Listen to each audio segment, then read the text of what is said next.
porque esto va a ser fundamental para nosotros interpretar una espirometría. La espirometría es una de las pruebas de función pulmonar que es bastante común y creo que ahora todos debemos conocerlo.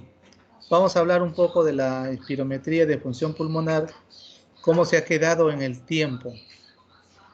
Acá en la diapositiva lo vamos a recordar y vamos a ver que no es difícil interpretar una espirometría. Bueno, será porque nosotros estamos en esta especialidad, pero es lo más sencillo que puede haber y estoy seguro que ustedes hoy día van a comprenderlo de esto. Cuando hablamos de valoración funcional respiratoria, vamos a hablar, pues, primero tenemos que conocer algo de fisiología, anatomía, ¿no?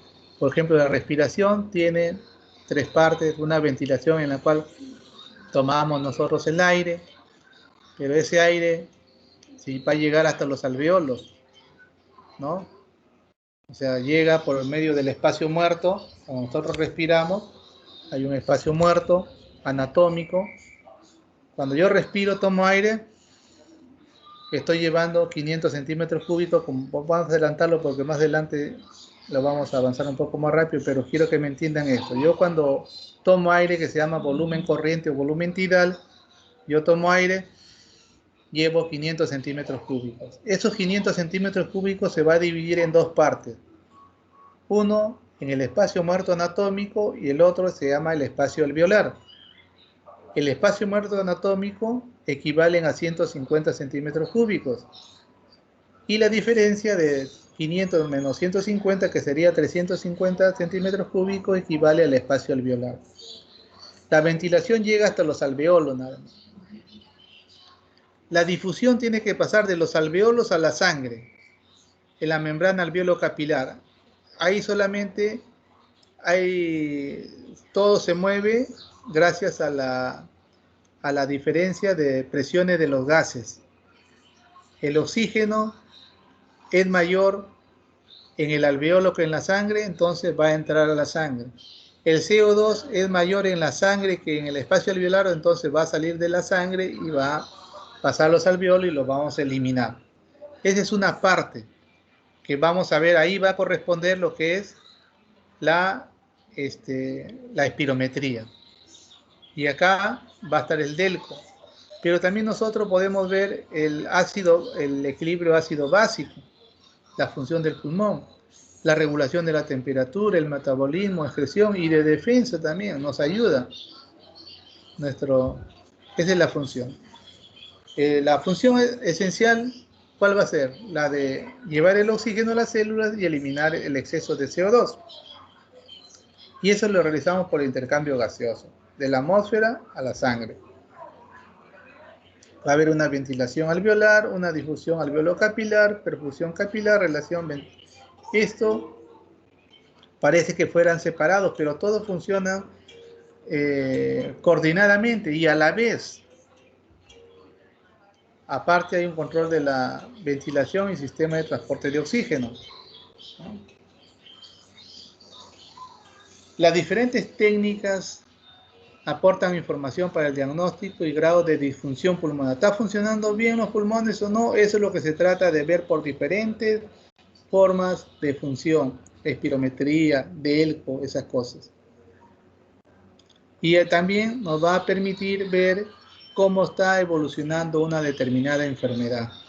Y para ver si el tratamiento que nosotros estamos dando es eficaz o no, como ocurre, por ejemplo, en el asma y en el EPOC. Siendo exámenes de función, no hay que esperar pues que cada enfermedad tenga su propia función, no, puede variar porque depende en qué momento le encontremos a la enfermedad.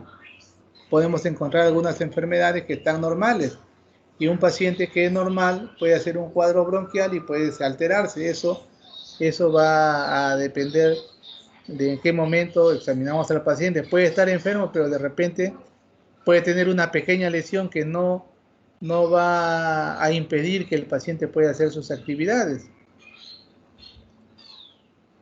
Ya, acá tenemos nosotros para ver la capacidad ventilatoria de la ventilación, la espirometría lenta y forzada, generalmente se hace en niños o en pacientes que no están conscientes, ¿no? O que no puedan colaborar, ¿no?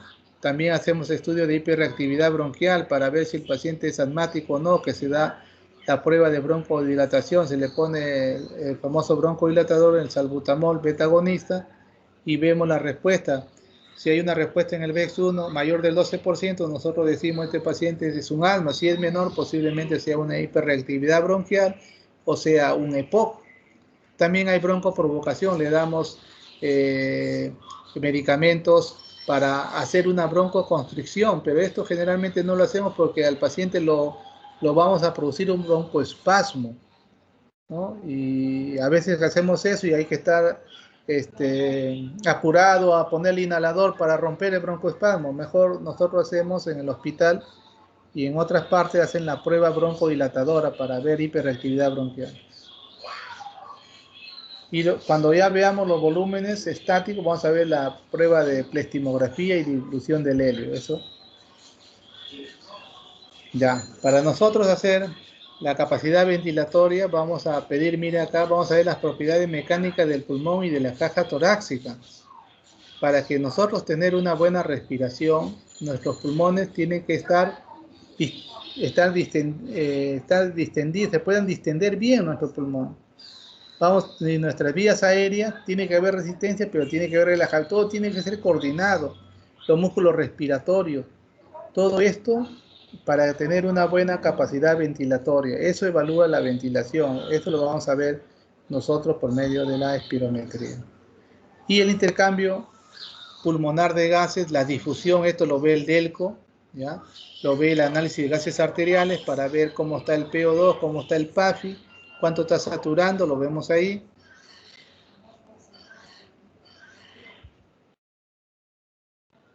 Ya, acá. ¿Para qué nos va a servir la exploración? ¿Por qué yo quiero explorar? ¿Por qué quiero saber la función respiratoria de mi paciente? ¿No? En enfermedades de estudio de enfermedades neumológicas, eso es fundamental. Otro, estudio del trastorno de otros aparatos, pero que pueden causar problema a nivel pulmonar. Tengo que demostrarlo, si mi patología es pulmonar o no.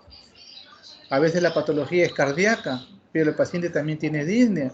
Entonces hay que tratar de determinar, ¿es pulmonar o no? Y de acuerdo a eso damos tratamiento.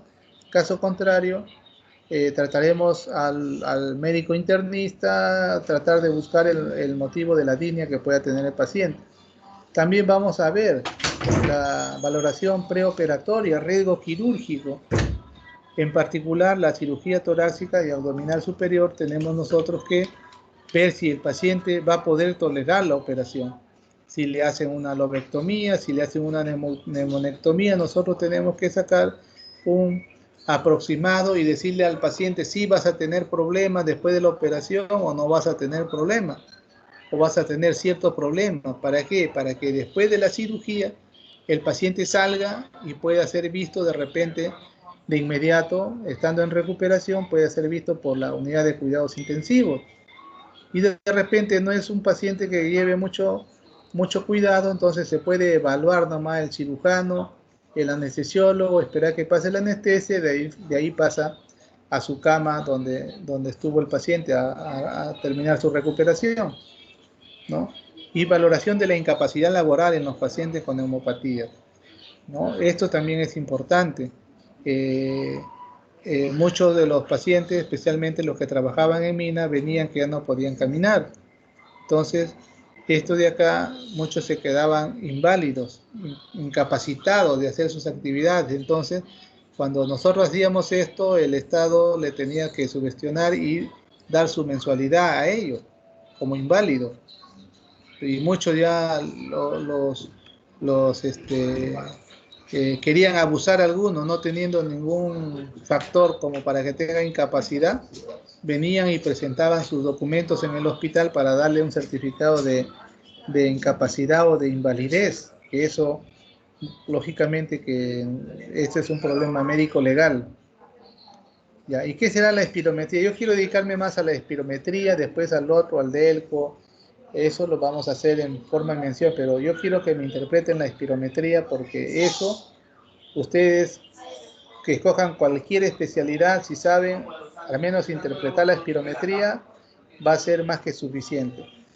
Muchos médicos generales no piden espirometría porque no saben interpretarlo y es la interpretación es la más fácil que existe. Entonces la espirometría es una técnica que va a medir los flujos y volúmenes respiratorios. Puede ser simple, como lo estamos diciendo, simple, o sea, lenta o forzada, ¿no? La prueba para ver la mecánica respiratoria, ¿no? Y es bastante útil para asma y EPOC sobre todo. Miren, esto es importante. John Hutchinson es el que inventó el espirómetro. Es el que inventó el espirómetro. ¿Cuándo inventó el espirómetro? En 1846 presentó su trabajo de espirometría. 50 años antes, mire, 50 años antes de que Röntgen invente la radiografía, en 1895 ya lo había inventado ya Hutchinson al espirómetro, y casi 60 años antes que el electrocardiograma por Einthoven en 1903. Entonces, ¿qué pasó? ¿Qué pasó? ¿Qué pasó en el tiempo? Se quedó la espirometría. Se quedó en el archivo. No sé si ustedes han visto, aunque sea en la reliquia de su universidad, a veces tienen los espirómetros antiguos, ¿no? Esos que parecen como un cilindro que uno soplaba, giraba y tenías que tener calculadora, escuadra, lápiz, borrador, todo para poder sacar un aproximado de esto de acá de la función pulmonar. Así funcionaba. Entonces se volvió muy tedioso. Hicieron un estudio en Estados Unidos en la cual se hizo una encuesta a médicos diciendo por qué no solicitaban espirometría y por qué no lo interpretaban. Y la mayoría de ellos, casi un 90%, dijo que su interpretación era muy difícil. Entonces se trabajó con todos los parámetros que emitía Hutchinson con su espirómetro, y al final se detectó que solamente 4 parámetros de flujos, volúmenes y capacidades sirven para una interpretación de espirometría. 4, que había más de 50. Entonces, eso era lo que hizo Hutchinson, y al final, estoy hablándole más o menos hace casi 40 años, recién comienza la espirometría a tomar interés, a tomar interés en su interpretación, ¿no? La espirometría simple lo dejamos pasar porque eso es lo que yo voy a hacer. Estos volúmenes y capacidades tenemos que conocerlos porque eso de ahí,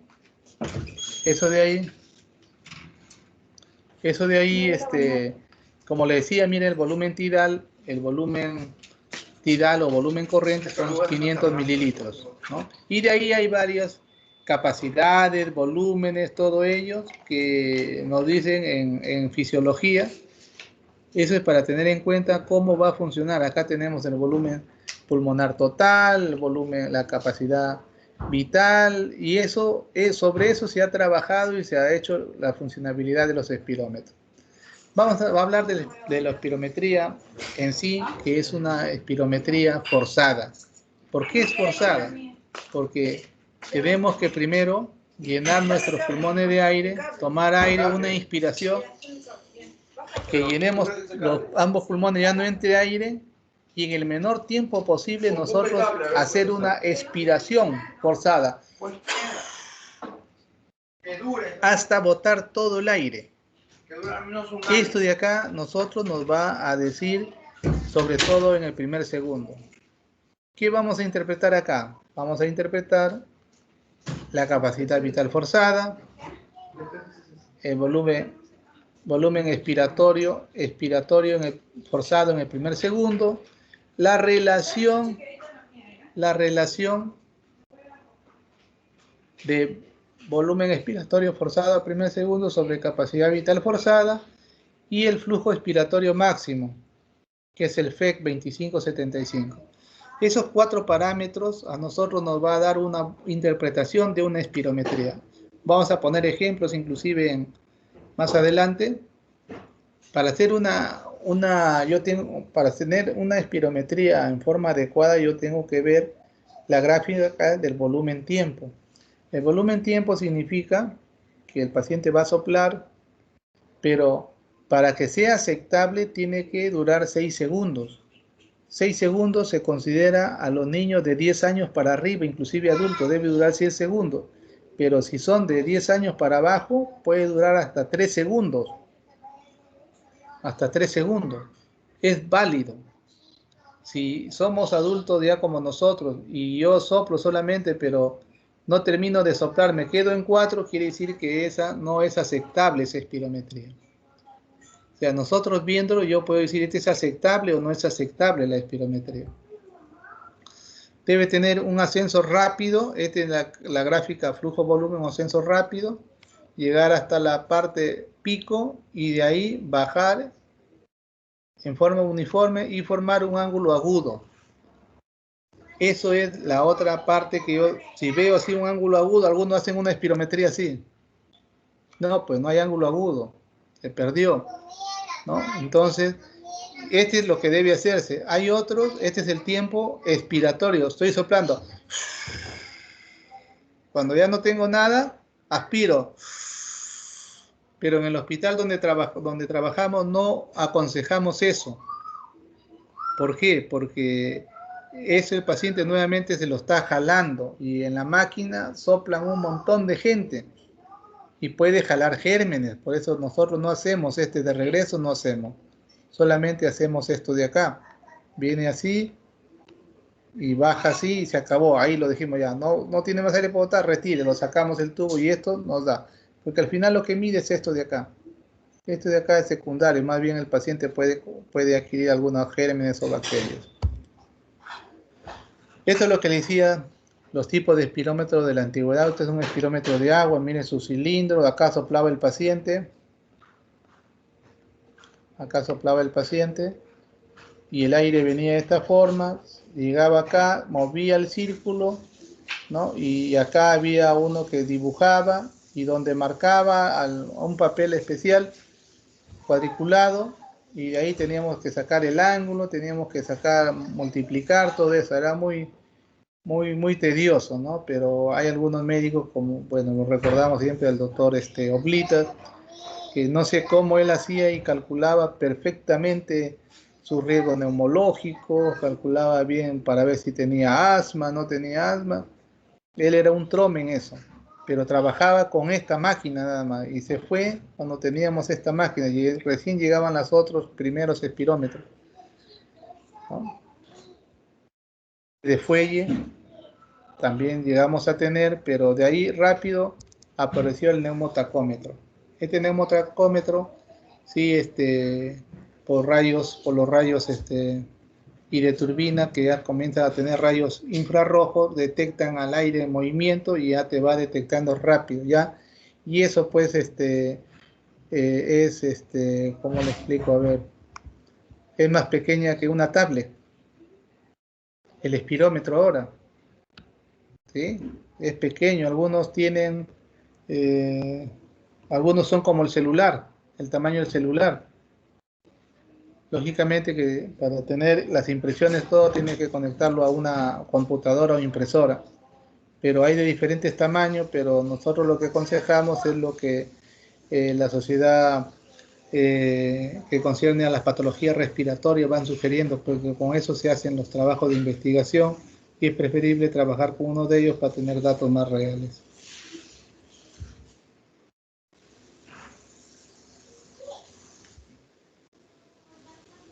Bueno, indicación de exposición laboral a sustancias nocivas, estos ahora los que trabajan en minas, los albañiles, ya están pidiendo ya que tengan su espirometría, su radiografía. Bueno, esto ya le dijimos, ruido neumológico, para ver si un tratamiento está siendo efectivo o no. Lo hacemos con broncodilatadores, para ver si hay una fibrosis pulmonar, ¿no? Y a los pacientes que son trasplantados después del trasplante, para ver cuánto está funcionando. todo eso, ¿no? Entonces en sí las indicaciones de las espirometrías es para evaluar, pues seguir patologías, cómo está yendo el tratamiento, hacer diagnóstico, hacer pruebas de acto o no para trabajos, en riesgos neumológicos, los pacientes que están en rehabilitación respiratoria, ¿no? Hay contraindicaciones absolutas, por ejemplo, ¿en quién no vamos a poder hacer esta espirometría? En los pacientes que tengan neumotor, el paciente está con dolor, no puede soplar, no puede respirar, o aquel paciente que ha sido diagnosticado de un angor inestable, ¿no? De un infarto, ¿no? O aquellos que hayan tenido recientemente desprendimiento de retina, no podemos hacerle estas pruebas. Pero hay contraindicaciones relativas, ¿no? Por ejemplo, paciente que tenga traqueotomía, tenga un tubo acá, tenga parálisis facial, dependiendo en qué grado esté esa parálisis facial, ¿no? O algunos le ponen la boquilla y le da como náusea.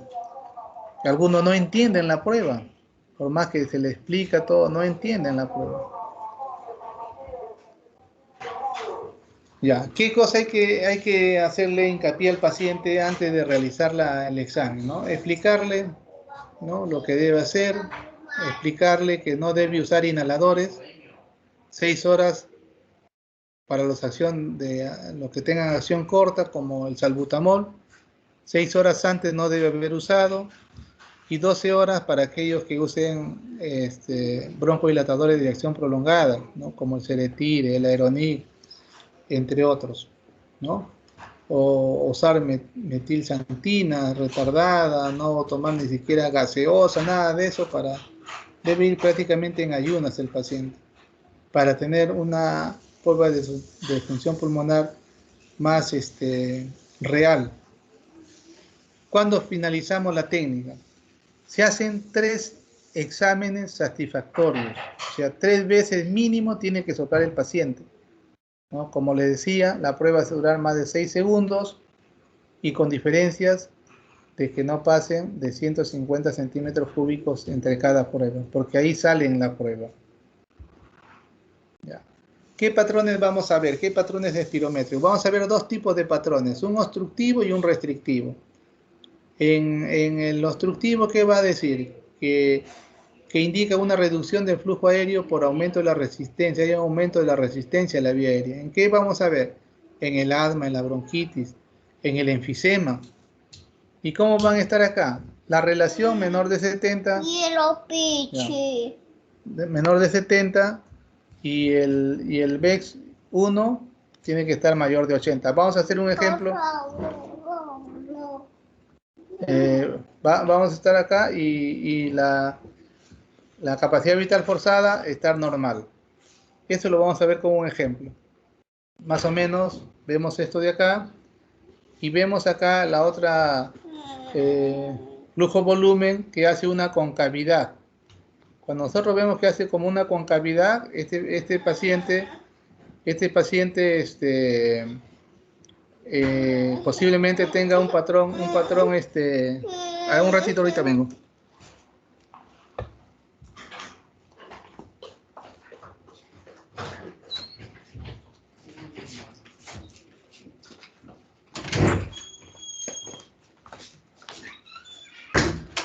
Ya. Entonces, disculpen. Entonces, cuando vemos esto, vamos a ver que en la curva flujo-volumen va a haber como una concavidad. Eso, cuando veamos a simple vista, me va a decir este es un patrón obstructivo. ¿Y en quién vamos a encontrar el patrón obstructivo? Cuando yo tengo un patrón obstructivo, tengo que pensar en un asma o un EPOC. Eso es lo más importante de esto de acá. Asma o EPOC. Y el patrón restrictivo significa que en el patrón obstructivo el pulmón va a estar amplio, grande, ¿no? El aire va a estar dentro, pero no se va a mover. Entonces el paciente, por eso no va a tener disnea y su patrón va a ser cóncavo. Mientras que el patrón restrictivo, en el patrón obstructivo, perdón, me estaba olvidando, el VEX1 es el patológico. Y en el patrón restrictivo, el patológico es la capacidad vital forzada. La relación suele estar normal en el patrón restrictivo. Y acá estamos viendo, miren, ¿han visto la diferencia que en el obstructivo nosotros veíamos así? ¿Así? Miren, el restrictivo es como una parábola, así. Es como una parábola. Entonces, eso me indica a mí, a simple vista, este es un patrón restrictivo. Viendo nomás las imágenes. Y tiene que coordinar con los otros. Entonces, patrón restrictivo acá. En todo lo que sea los EPIC, para que me entiendan, las fibrosis pulmonares. Ya. Esto quiero que lo entiendan. Este es parte de la clave. Miren, a ver, vamos a ver si es que... Esto va disminuyendo 80 menos 15, 65 menos 15. Todo esto va a ser menos 15 cada uno. ¿Sí? Va a ser menos 15, porque de ahí va a ser, yo digo, este es un patrón obstructivo o un patrón restrictivo. A eso lo voy a disminuir 15 para ponerle el apellido. Obstructivo leve, obstructivo moderado, obstructivo severo o grave, obstructivo muy severo o muy grave. Igual, restrictivo leve, todo eso va a disminuir. Cumple el 80 para ambos, para el obstructivo y el restrictivo. Ya, acá está el resumen de lo que les quiero decir. La capacidad vital forzada y el VEX1, lo normal es de 80 más. Menor de 80 ya no es normal. Si es 79 ya no es normal. Tanto en la capacidad vital forzada como en el VEX1. Si yo tengo mi capacidad vital forzada menor de 80, estoy ante un paciente con un patrón restrictivo. ¿Quién me va a dar patrón restrictivo? El EPIC, la neumonía, atelectasia, las enfermedades que vamos a ver. Y cuando el VEX1 es menor de 80, un patrón obstructivo. ¿Quién me va a dar? El asma, la hiperreactividad bronquial, el EPOC.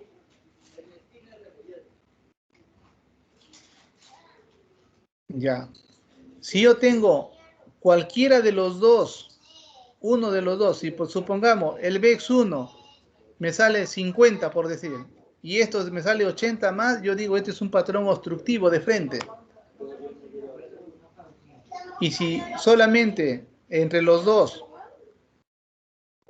la capacidad vital forzada me sale 75 y este me sale 81, solamente está disminuido la capacidad vital forzada, yo digo este es un patrón restrictivo. Y como dije 75, voy a disminuirlo de 80 menos 15 hasta 65 es leve. Entonces yo digo un patrón restrictivo leve. ¿Sí?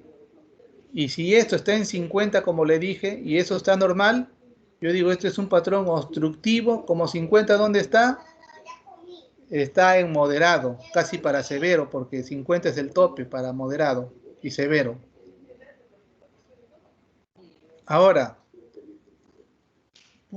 vamos a encontrar también que los dos, capacidad vital forzada y VEX1, están menos de 80. Yo no puedo decir este es leve, este es moderado, o tiro una moneda a ver el que cae y yo digo ese es el que manda. No, nos tenemos que ir ya a la relación. Si la relación es menor de 70, no es, acá no es porcentaje por si acaso, acá no es porcentaje, esto no es porcentaje. Si la relación es menos de 70, este es un patrón obstructivo. Y si es mayor de 70, es restrictivo, así, de práctico.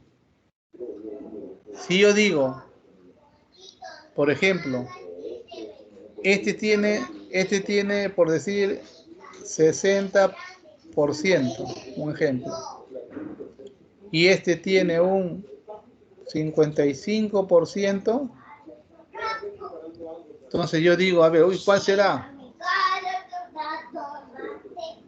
Cuando encuentro menor de 80 los dos, voy a esto. Si esto es menor de 80, es un obstructivo, si es menor de 70. Y le pondré el apellido, pues. Como es 55, es moderado. Y si es que yo le encuentro, no es 55, no es menor de 70, sino es mayor de 70, 80, 79, 75, entonces yo voy a ver, como yo digo es un patrón restrictivo, ya no veo el VEX1, veo la capacidad vital forzada, entonces digo 60, también es moderado, patrón restrictivo moderado. Puede darse el caso, acá le he puesto en rojito y aparte, que esto sea 80 o más los dos, pero la relación es menor de 70, yo digo, esto se llama obstrucción limítrofe. A pesar que los otros están normales, la capacidad vital forzada y el VEX1 están normales, yo digo, este es obstrucción limítrofe y es compatible con EPOC. Y la otra era el VEX1 75, 60%. Esto se llama obstrucción mínima, los bronquios más pequeños los que están cerrados. Entonces lo que le decía yo de tanto los parámetros de capacidades y volúmenes, solamente sabiendo la capacidad vital forzada, sabiendo el VEX1, la relación VEX1 capacidad vital y el FEC 25-75, yo puedo hacer una interpretación de la espirometría. Así de práctico. Si hay respuesta del VEX1 después de dar un broncodilatador, diría ahí, en mayor es esto, ¿ya? Este es mayor, perdón, acá no sé, ahorita antes de mandar la diapositiva lo voy a corregir, este es mayor del 12%, con reversibilidad, estaríamos a un paciente con asma. Ahorita lo voy a corregir eso antes de mandarlo. Vamos a poner ejemplos para ver. Vamos a ver, este es el ejemplo 1, este es el ejemplo 2, este es el ejemplo 3. ¿Ya? En el ejemplo 1, la capacidad vital forzada, ¿cómo está? ¿Normal o está disminuida? Normal, doctor. Normal, porque hemos dicho que esto normal es de 80 para arriba. ¿Sí? ¿El VEX1 está normal o está disminuido? El VEX1 está normal porque está más de 80. ¿Sí? Entonces, acá lo que tengo que preocuparme yo es esto de acá, que no sea menor de 70. Porque si fuera menor de 70 ya cambiaría. Como está mayor de 70, lo considero de normal. Y esto, como le decía, 60, entonces este tiene 63, este es una espirometría normal. Normal, este es normal. En el número 2, miren, tengo acá la capacidad vital forzada 75 y el VEX1 85. ¿Qué sería ahí? ¿Quién está disminuido? La capacidad vital. Ya, ¿qué tipo de patrón sería? ¿Patrón que es espirométrico? Restrictivo. Restrictivo. ¿Qué enfermedad me va a sugerir? EPIC. ¿Un asma? EPIC. ¿Qué enfermedad me va a sugerir eso? Si es restrictivo. Un EPIC, una fibrosis, una neumonía, una telectasia, ¿sí? Entonces esto es un patrón, voy a poner la R para que vean que es restrictivo, ¿sí? En el número 3, tengo la capacidad vital forzada 82 y el VEX1 62. Primero hay que ver los dos primeros, si en los dos primeros uno de ellos nomás está alterado, ese es el que manda ya toda la espirometría. Acá está disminuido el VEX1, ¿sí? Que es 62. ¿Sí? Entonces yo digo, este es un patrón obstructivo ya. Así, de frente, este es un patrón obstructivo. Ahora, a este le voy a poner apellido, el de acá. ¿Será restrictivo qué? Tiene 75%. ¿Será leve, moderado, severo, muy severo? Leve, doctor. Leve, este sería el leve, ¿no? Y el otro tiene 62. Moderado. Moderado, ¿no? Así es la interpretación de fácil. Si yo tengo acá estos dos primeros, uno de ellos está alterado, se acabó la interpretación espirométrica. Ahí se murió. Entonces, este es restrictivo. ¿Restrictivo qué? Tiene 75. Al 80 le disminuyó 15, 65. Como está entre 65 y 80, digo leve. Estos dos, ¿quién está disminuido? El VEX1. El VEX1 me indica un patrón obstructivo. ¿Será un asma o un EPOC? Todavía no lo sé, pero yo pongo un patrón obstructivo. Le pongo el apellido. Está en 62, menor de 65, entonces moderado. Ahora, si yo quiero saber si es asma o EPOC, pongo el inhalador, el broncodilatador. Si sale mejora más del 12% con reversibilidad, entonces yo digo es un asma. Y si no llega a un 12%, yo digo este es un EPOC. ¿Entienden? Sí, doctor. Vamos a ver otros ejemplos todavía. 1, 2, 3. Este sería el cuarto. Este sería el quinto. Y este sería el sexto. En el cuarto, estamos viendo el 82 de la capacidad vital forzada. ¿Está normal o está disminuido? Normal. El 82. Normal, doctor. Normal. Y el VEX1 está 81. ¿Normal o disminuido? También es normal, doctor. Normal, porque está mayor de 80. Estamos diciendo lo patológico es menor de 80, ¿sí? Y nos fijamos nomás si esto es menor de 70, es mayor de 70, entonces está normal. Pero acá nos llama la atención, miren. ¿Cuánto es? 50. Y lo normal es 60. Entonces esto se llama obstrucción mínima. Mínima, como está acá. Nomás acá está.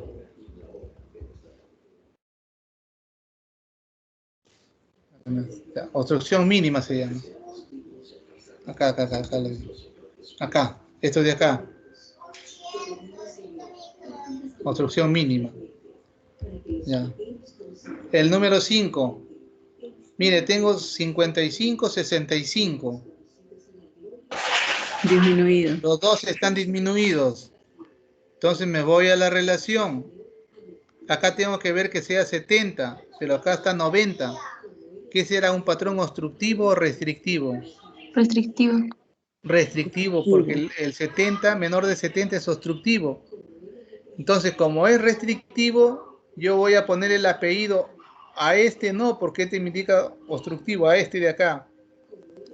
Es 55. Entonces, patrón restrictivo, ¿qué? Leve, moderado, severo, muy severo.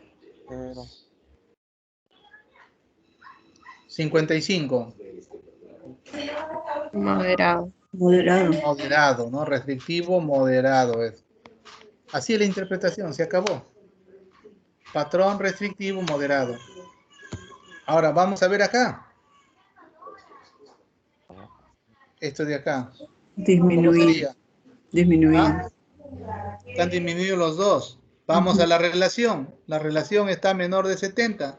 ¿Qué sería? Obstructivo. Ponle el apellido. ¿Obstructivo qué? Moderado también porque es 52, ¿sí? ¿Entendieron ahí? Obstructivo moderado. Porque cuando yo veo el obstructivo no veo la capacidad vital forzada, sino veo el VEX1. Esa es la interpretación de esto de acá. Nosotros, esto de acá, muchos textos no lo consideran, pero nosotros, como tenemos muchos pacientes con tuberculosis, tenemos patrones mixtos. Patrones mixtos quiere decir más o menos como el de acá. como estos dos de acá, mixtos.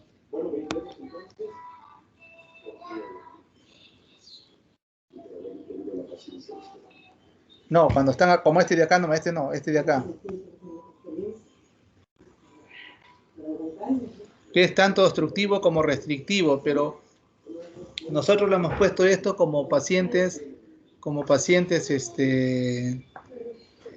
que han tenido tuberculosis o tienen una enfermedad muy crónica.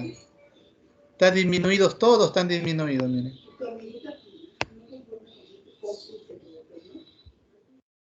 ¿Qué vamos a encontrar acá? Una curva pequeña, pero mira, una pequeña, pero con cierta concavidad. Pequeña con cierta concavidad. Y acá está, en resumen, los trastornos espirométricos. Restrictivo, ¿cómo puede ser? El obstructivo, el mixto. Esto lo hemos considerado mixto al último. Y esto es obstrucción mínima. Ya. Ahora vamos a hablar. ¿Alguna duda de la espirometría? ¿Alguien no comprendió? Estamos una hora y media ya. Ya. Entonces vamos a ver rápidamente la capacidad de difusión del delco. Acá, diagnóstico diferencial con las enfermedades obstructivas. Acá vamos a detectar rápido los pacientes que tengan fibrosis pulmonar. ¿Ya? Ese es importantísimo. La espirometría puede salir normal, pero doctor, me canso. Entonces le hacemos el delco y determinamos rápidamente este paciente está haciendo un cuadro de fibrosis pulmonar. Y vamos a ir viendo cómo va evolucionando ese paciente con fibrosis pulmonar. Sobre todo para problemas de restricción que estamos hablando. Detección de enfermedad vascular pulmonar también. Evaluación de discapacidad. Con esto nosotros podemos decir si el paciente está discapacitado, porque en la espirometría el paciente puede hacer que sopla, pero en realidad puede hacer que esté mintiendo, pero en el delco no puede mentir porque estamos viendo adentro la difusión de esto de acá. ¿Qué pasa si nosotros vamos a tener, o en qué va a consistir? Casi como una espirometría, consiste en una inspiración rápida y máxima de... Acá lo que vamos a ver nosotros en el delco es el volumen residual, ¿no? Que la espirometría no lo mide, pero acá sí lo va a medir, porque ya estamos hablando con helio y nitrógeno. Ya, igualito, se mantiene 10 segundos, se mide el volumen inspiratorio, igual que casi como una espirometría, y ahí tenemos valores y de ahí lo vamos a interpretar. ¿Ya? ¿Cuándo se va a encontrar incrementado un delco? Miren, en el asma bronquial está aumentado el delco. ¿En quién más? En la altura. Más, en la policitemia está aumentado el delco. ¿Quién más? Cuando uno hace ejercicio, después del ejercicio está incrementado el delco. En la insuficiencia cardíaca leve también va a estar incrementado. O sea, yo cuando encuentro un paciente con un delco incrementado, tengo que sospechar en estas patologías. Ve que se va reduciendo un poco más las posibilidades diagnósticas. Y el delco más una espirometría normal, pero doctor, yo me canso, doctor, pero tu espirometría ha salido normal. Nosotros decíamos antes de esto, antes de trabajar con el delco. Y pensaba muchas veces que se hacía y en realidad a veces tosía el paciente y se cansaba, pero espirométricamente estaba normal. Entonces, ¿en quién puede ver? En la anemia, enfermedad vascular pulmonar, en el EPIC estadio precoz, en la carboxihemoglobina elevada. ¿En quién vamos a encontrar el delco baja más una espirometría obstructiva que me diga, está con un patrón obstructivo, pero aparte el delco está bajo? En el enfisema pulmonar. O sea, estamos viendo un EPOC prácticamente, ¿no? Enfisema pulmonar, la fibrosis quística, en la bronquiolitis obliterante, en las bronquiectasias, miren.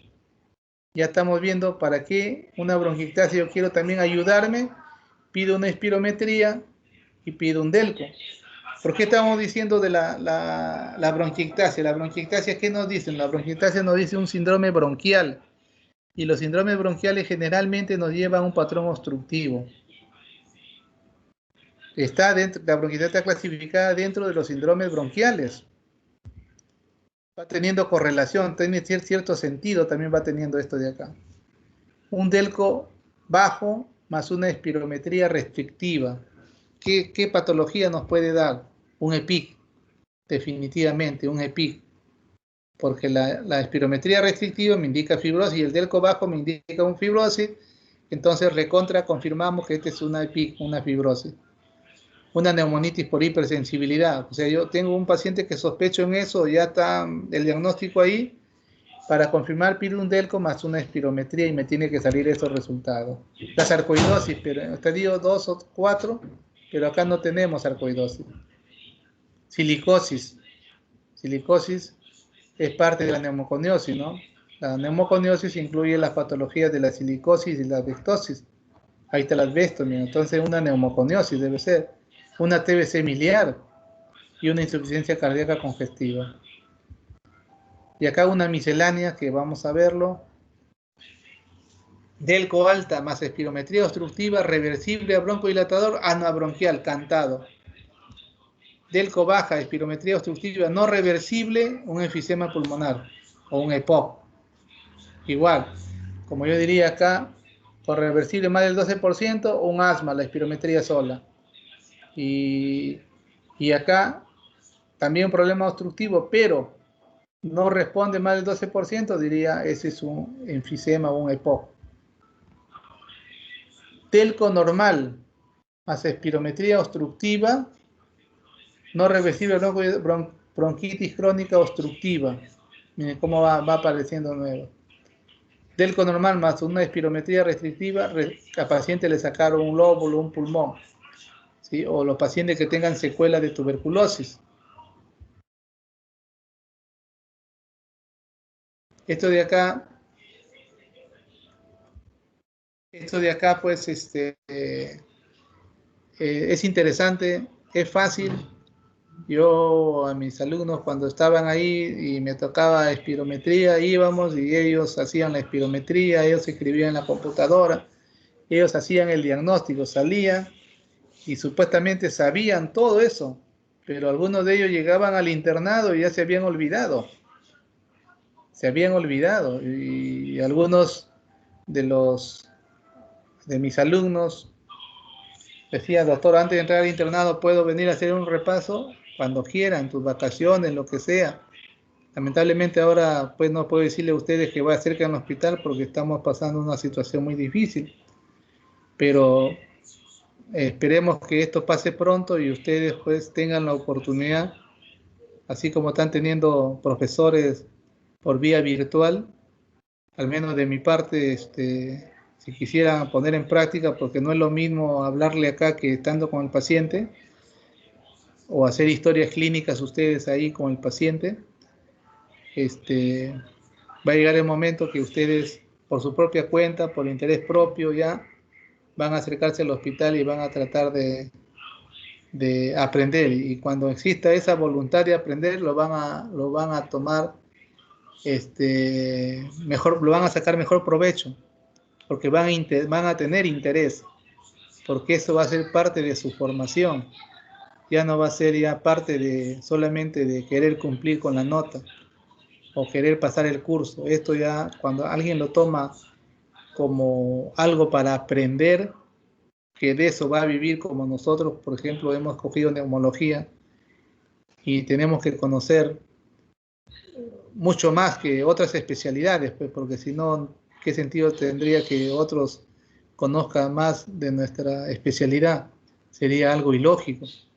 Y yo pienso que el que tiene interés, inclusive los que algunos que estaban de estudiantes y pagaban al escape, podríamos decir, y a veces no tenían casi buenas notas, pero cuando se deciden, por ejemplo, antes de entrar al internado, asisten así, sin notas, sin nada, creo que le toman más interés a lo que uno les dice y salen respondiendo ahí en la emergencia, y eso es satisfactorio. cuando comienzan a decir, oye, mira, Villarreal está respondiendo, porque últimamente, lamentablemente, nos estamos quedando Villarreal. Y como a veces le digo a mis alumnos, yo también soy villarrealino, he ingresado por examen de admisión, y le digo, ustedes están en Villarreal, ya sea por la CEPREVI o sea por examen de admisión, nadie nos ha regalado nada. Y si nosotros hemos hecho esfuerzo y hemos logrado, hemos dejado a muchas personas detrás de nosotros. Y ustedes con estar ya en Villarreal o en San Marcos, para mí, han hecho un mérito más que suficiente para que ustedes tengan una autoestima bastante grande y no se sientan inferior a nadie. Esto es lo que a veces nos descuidamos o no lo tomamos tanto interés. Pero deberíamos aprovechar el tiempo. Ahora ya no es necesario como en el tiempo de nosotros, que nos dejaban un tema y teníamos que ir a la biblioteca o a Cayetano o al Hospital del Niño a sacar los últimos artículos, y esto es si lo encontrábamos. Ahora basta ustedes, ahorita que están de repente conversando conmigo, están con su celular tratando de buscar información. Ese tiempo que tienen también aprovechen, hagan un WhatsApp entre ustedes y manden preguntas al aire. ¿Quién me responde esto? Para ver quién está atento. Si no lo sabe, va a ser motivo de que investigue, y ahí van aprendiendo también. Porque al final todos representamos a la universidad. Bueno, yo represento ahorita al hospital que estoy trabajando, pero el pregrado represento a Villarreal. Y ustedes como estudiantes todavía van a seguir representando así. Ponen la cara por Villarreal. Entonces, lo que queremos a Villarreal tenemos que hacerlo quedar bien, pues.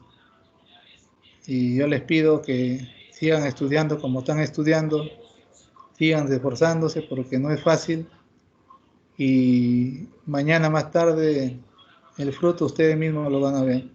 Escojan la especialidad que escojan, pero la parte respiratoria va a ser fundamental. Ustedes van a decir, pero doctor, yo voy a ser dermatólogo. Sí, pues, pero tu mamá, tu papá va a tener tos, tus hijos van a tener tos, ¿no? Y tienes que saber diferenciar el estado de gravedad. ¿Tendrá una neumonía o no?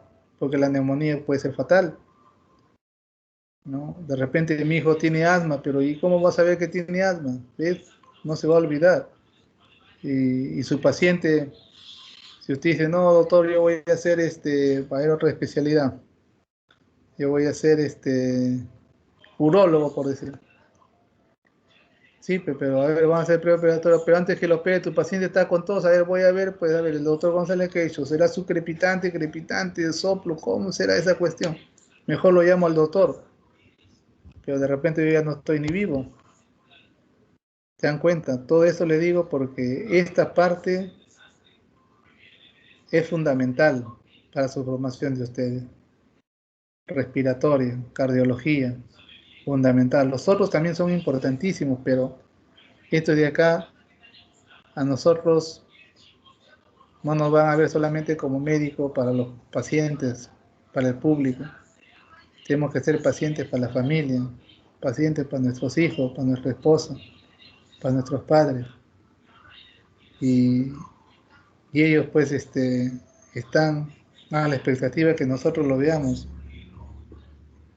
Y se van a sentir muy contentos que solucionemos algo a ellos, para que digan, por las puras no los mandé a educar. Entonces, después de encendido esa mechita para que ustedes estudien, háganlo así, de corazón, de voluntad propia, que no le exija el doctor, que no le exija el doctor Mantilla, que es el coordinador, que no le exija la doctora Palomino, sino que ustedes cargan adelante. ¿Qué promoción son? 54, doctor. 54 promoción. Ya, bueno, yo soy 21, mira. Pasa el tiempo rápido.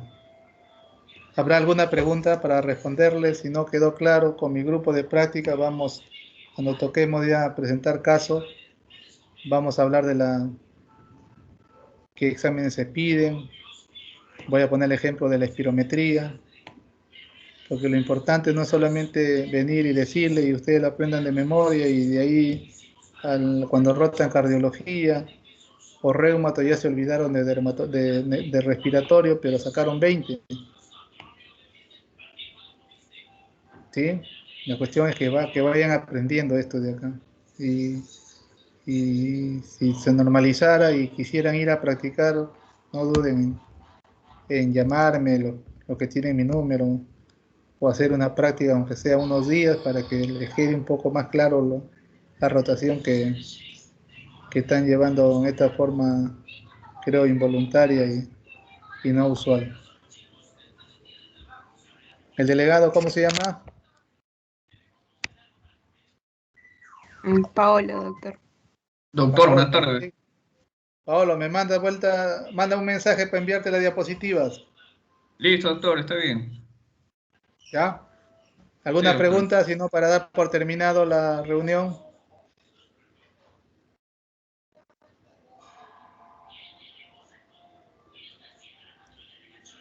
Creo Ya, que no, doctor. ya. ¿Están Más bien, despiertos, muchas no? gracias. Sí, sí, doctor. Más bien, muchas gracias de parte de todos. Ya. Gracias, Muy doctor. bien. Entonces, gracias, doctor. le estoy